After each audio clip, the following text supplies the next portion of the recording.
Always been drawn to old things with a history. That's why I couldn't resist when I saw the liquidation sale for an old office building set for demolition. Mountains of forgotten furniture, dusty files, and in a forgotten corner, a lone desktop computer. It was a bulky beige tower, the kind you'd see in a 90s movie, de cellar.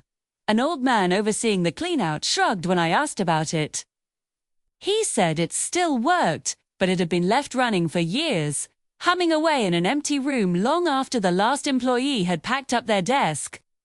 A ghost in the machine, he joked.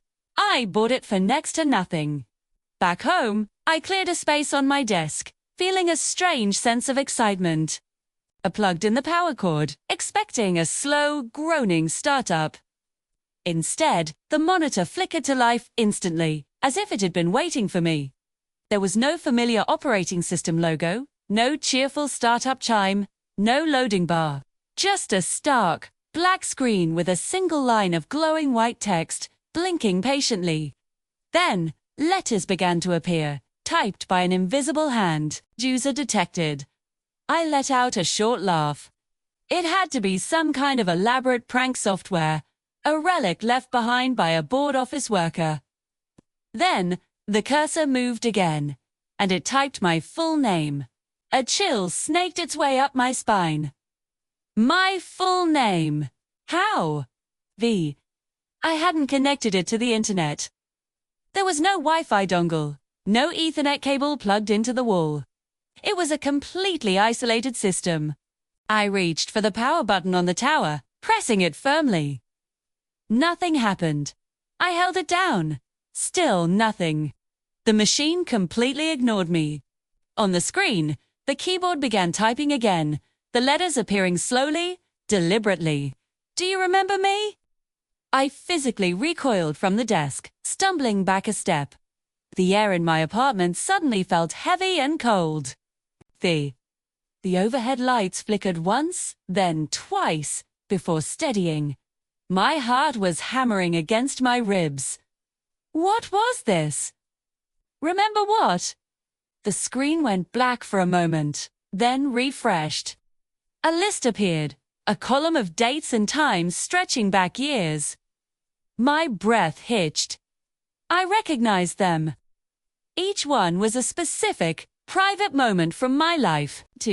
Times when I was angry, frustrated, and had wished, in the darkest corners of my mind, that someone would just disappear.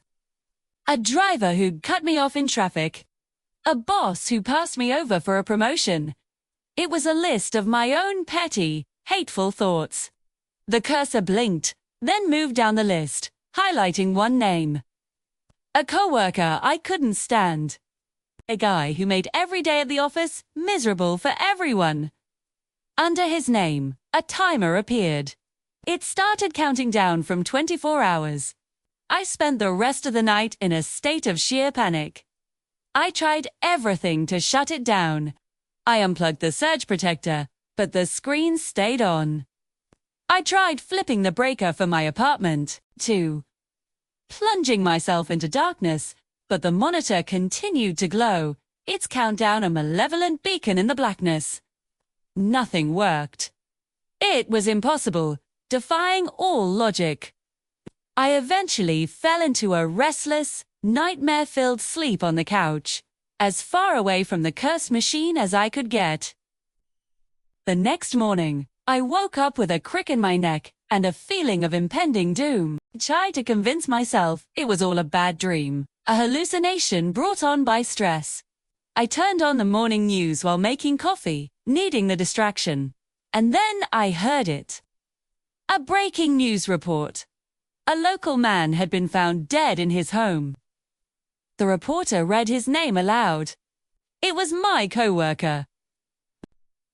The reporter continued, saying the cause of death was a sudden, massive heart failure. The police suspected no foul play. He was young, in his 30s, and by all accounts, perfectly healthy. My coffee mug slipped from my hand, shattering on the floor. I rushed home from work that evening, my mind a whirlwind of fear and denial. The computer was still on, humming softly. On my screen. The space where the timer had been was now empty. The countdown had reached 0. His name was gone. And in its place, a new name had appeared.